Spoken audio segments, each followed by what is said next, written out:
Hello everyone, welcome to our latest explainer. Today, let's look at SDG Goal 14, Life Below Water. You know, the ocean covers most of our world. It literally gives us the oxygen we breathe and the food we eat. But right now, the ocean is in serious danger. We absolutely must protect it to keep our planet healthy. This quote right here really is the core truth we have to understand. It's not just some nice-to-have environmental bonus.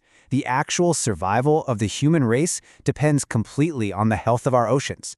So, establishing this foundational understanding sets the perfect stage for the urgent structured targets we're about to explore together. Here is our agenda, essentially our mission briefing to save the sea. We'll kick things off with simple steps to stop pollution, then protect nature, followed by fair fishing. After that, we'll dive into helping islands and fair laws, and finally wrap up with how you are the guardians. All right, moving right into Section 1, Simple Steps to Stop Pollution. This covers targets 14.1 and 14.2. Target 14.1 specifically calls out something called nutrient pollution. Now, what does that mean? Basically, it happens when too many nutrients, stuff like nitrogen and phosphorus that you'd find in everyday household detergents or agricultural pesticides, make their way into the water. And it's wild, because they act like junk food for plants and plankton, causing this massive overgrowth that severely harms the entire marine ecosystem. It really goes to show that we have to look closely at what we're doing on land, right? Because it directly impacts the water. Looking at the broader goals here, first, we must stop marine pollution. This means keeping trash and harmful chemicals entirely out of the water and pushing to significantly reduce marine debris by 2025. Plus, we really need to protect our coastal ecosystems, like our beautiful beaches and coral reefs, so they stay strong and actually have a chance to recover from the damage we've already caused.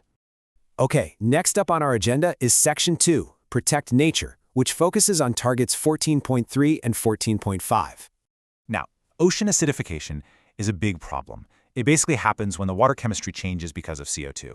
When the concentration of carbon dioxide up in the atmosphere increases, it dissolves right down into the ocean and literally changes the acidity of the water.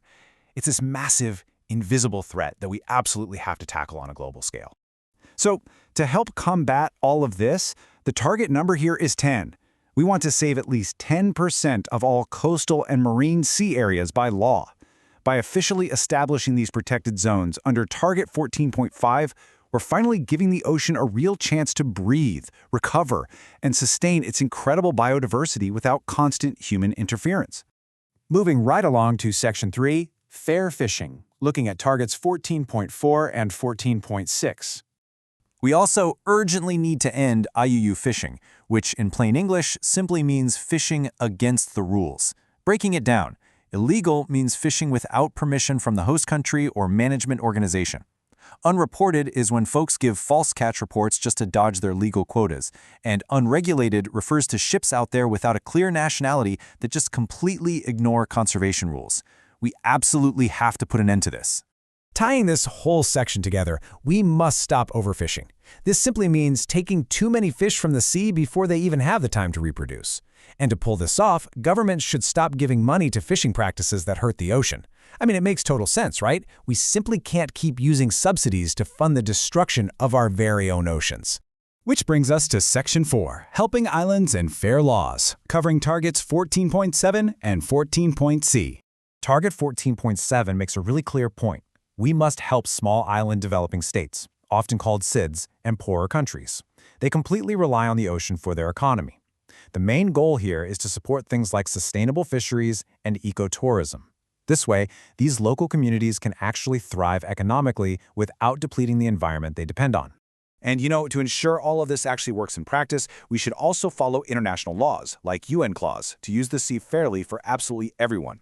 UN Clause provides this comprehensive legal framework that dictates the rights and the responsibilities of all nations. Basically, if we all play by the rules, we can share the ocean's bounty fairly and sustainably. Finally, we reach Section 5. You are the guardians. Taking action. The reality is the ocean desperately needs our help. But the good news? Even small actions can make a really big difference. Whether it's doing your part by reducing plastic waste or making the choice to support sustainable seafood, you have real power here. As our future leaders, you can step up and speak up for life below water. So, I want to leave you with this one vital question to think about. What will you do to protect our blue world? Let's get out there and work together. Thank you so much for joining me on this explainer.